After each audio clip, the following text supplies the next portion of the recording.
Hi friends, जैसे कि आप जानते हैं किसी व्यक्ति को दोनों ही आंखों से बिल्कुल भी नहीं दिखाई देता या बेहद कम दिखाई देता है, उसे दिव्यांग माना जाता है।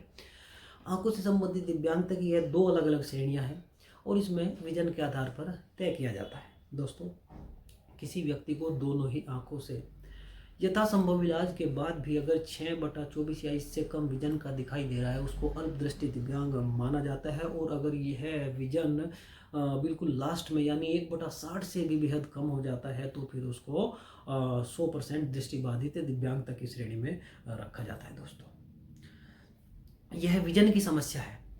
इसके अलावा दोस्तों एक समस्या और है।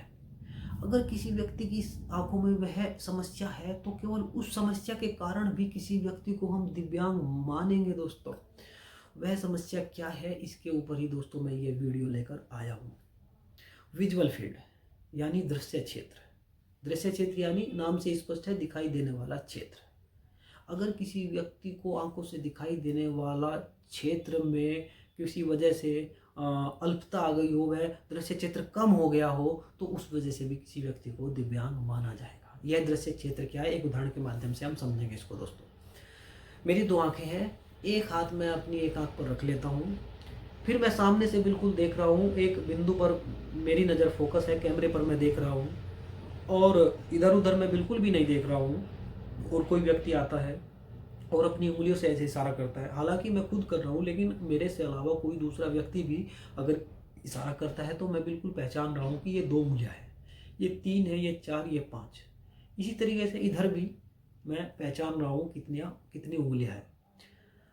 बारी बारी से दोस्तों हम इस प्रैक्टिकल को इस आँख से भी कर सकते हैं और मैं आसानी से चीज़ों को पहचान रहा हूँ। दोस्तों, इसको ही हम दृश्य क्षेत्र कहते हैं।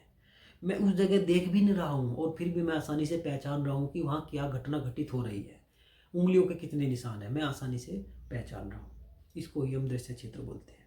और एक स्वस्थ आंखों में यह 120 डिग्री होता है, यानी इधर से लेकर इधर तक जो एरिया है वह 120 डिग्री का एरिया है, उसमें मैं आसानी से चीज़ों को पहचान रहा हूँ। एक सामान्य आंखों में, स्वस्थ आंखों में, दोनों आंखों में है अलग अलग, दोनों आंखों का 120 डिग्री होता है। जैसे हम विजन को 6/6, 6/18, 6/24 इस तरह देखते हैं, इस तरह उनको नापते हैं। उसी तरीके से विजुअल फील्ड को हम डिग्री के रूप में दोस्तों नापते हैं। अगर यह विजुअल फील्ड किसी वजह से 40 डिग्री या उससे कम का हो जाता है तो दोस्तों व्यक्ति को दिव्यांग मान लिया जाता है। क्यों? क्योंकि 40 डिग्री या उससे कम का विजुअल फील्ड होने के बाद व्यक्ति को ऐसे दिखाई देगा जैसे मैं एक आपने कभी दूरबीन में देखा हो, ऐसे करके 2 दूरबीन होती है और दूरबीन से सिर्फ 2 छोटे छोटे हिस्सों में, गोल गोल हिस्सों में दिखाई देता है, बाकी आसपास कुछ भी नहीं दिखाई देता।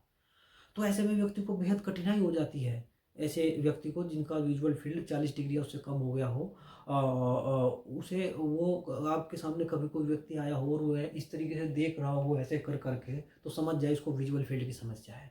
व्यक्ति को अपना सामान्य जीवन जीने में बेहद कठिनाई आने लगती है, वह सामान्य जीवन नहीं जी पाता। और जो हमारी दिव्यांगता की परिभाषा होती है, दिव्यांगता की परिभाषा में कहा गया है किसी व्यक्ति को अपने शरीर के किसी क्षतिग्रस्त हिस्से या पूर्ण रूप से नष्ट हो चुके हिस्से की वजह से अपना सामान्य दैनिक जीवन जीने में बेहद कठिनाई आ रही है तो उस व्यक्ति को उस हिस्से की वजह से दिव्यांग मान लिया जाता है। जैसे विजन की समस्या में, लो विजन की समस्या में सामान्य दैनिक जीवन जीने में बेहद कठिनाई आती है, उसी तरीके से विजुअल फील्ड कम होने पर भी बेहद कठिनाई आएगी और व्यक्ति दिव्यांग मान लिया जाएगा। दोस्तों, अब दोस्तों यह जो विजुअल फील्ड है किन बीमारियों की वजह से कम होता है, इसमें मुख्यतः 3 बीमारियां हैं। वैसे तो बहुत सारी है लेकिन मुख्य रूप से 3 है। नंबर 1 काला मोतियाबिंद, जिसको हम ग्लूकोमा भी बोलते हैं। नंबर 2 कॉन्टिजेंटल ब्लाइंडनेस, जिसको जन्मजात अंधता बोलते हैं। नंबर 3 रेटिनाइटिस पिगमेंटोसा, यानी जो रेटिना होती है आँख की, यानी जो आँख का पर्दा होता है सामान्य रूप से हम कहेंगे, जिस पर फोटो बनता है किसी बाहर की चीज़ का, अगर वह बेहद कमज़ोर हो जाए तो भी विजुअल फील्ड आँखों का कम हो जाता है।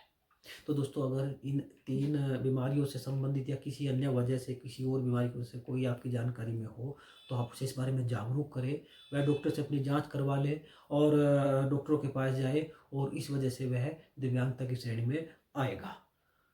हालाँकि डॉक्टर के पास अगर कोई पेशेंट ऐसा आता है, तो डॉक्टर एकदम से दिव्यांग प्रमाण पत्र नहीं बनाएँगे, उसका पहले इलाज करेंगे। क्योंकि जो दिव्यांगता की परिभाषा होती है, उसकी संपूर्ण परिभाषा में यह लिखा गया है कि जो क्षतिग्रस्त हिस्सा या पूर्ण रूप से नष्ट हो चुका हिस्सा है, किसी बीमारी की वजह से, दुर्घटना की वजह से या जन्मजात, उस हिस्से का यथासंभव इलाज किया जाता है। दवाई के माध्यम से, सर्जरी के माध्यम से, मेडिकल साइंस में कोई भी अगर ट्रीटमेंट हो, उसके माध्यम से उसको ठीक करने की डॉक्टर द्वारा कोशिश की जाती है। अगर वह सही नहीं हो पाता, तो उसमें फिर डॉक्टर उसकी दिव्यांगता के ऊपर विचार करेंगे और तब उसको दिव्यांगता की श्रेणी में रखेंगे। दोस्तों, उम्मीद करता हूँ इस वीडियो के माध्यम से आपका एक कंसेप्ट क्लियर हुआ होगा। और हम में से बहुत से लोग इस चीज़ से अभी अवेयर नहीं हैं। हम सिर्फ और सिर्फ विजन के कारण ही आंखों से संबंधित दिव्यांगता को समझते हैं। विजुअल फील्ड के कारण भी, केवल इसी समस्या के कारण भी किसी व्यक्ति को दिव्यांग माना जाता है। हालांकि यह दोनों समस्याएं साथ साथ भी हो सकती है, लेकिन अगर विजुअल फील्ड की समस्या केवल किसी व्यक्ति को है, केवल यही समस्या, तो भी उसे दिव्यांग माना जाएगा दोस्तों। इसमें जो मैंने एक सामान्य प्रयोग बताया, उसको आप सभी ज़रूर करके देखें। अपने परिवार के सभी सदस्यों के साथ वह प्रैक्टिकल ज़रूर करके देखें, क्योंकि बढ़ती उम्र के साथ भी यह समस्या कभी कभी उत्पन्न हो जाती है दोस्तों। यह प्रयोग करके हमें देख लेना चाहिए। हालांकि डॉक्टरों के पास अत्याधुनिक मशीनें होती है, उसमें जो डिग्री है वह बिल्कुल स्पष्ट एक्यूरेट आ जाता है।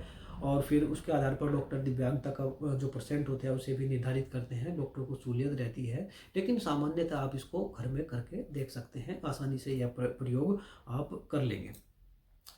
तो इस बारे में आप प्रचार प्रसार करें, कोई व्यक्ति ऐसा हो उसे जागरूक करें, ताकि वह अपनी जांच कराए, दिव्यांग प्रमाण पत्र बनवाए और दिव्यांगता की जो भी योजनाएं होती है उनका दोस्तों लाभ उठाएं। धन्यवाद।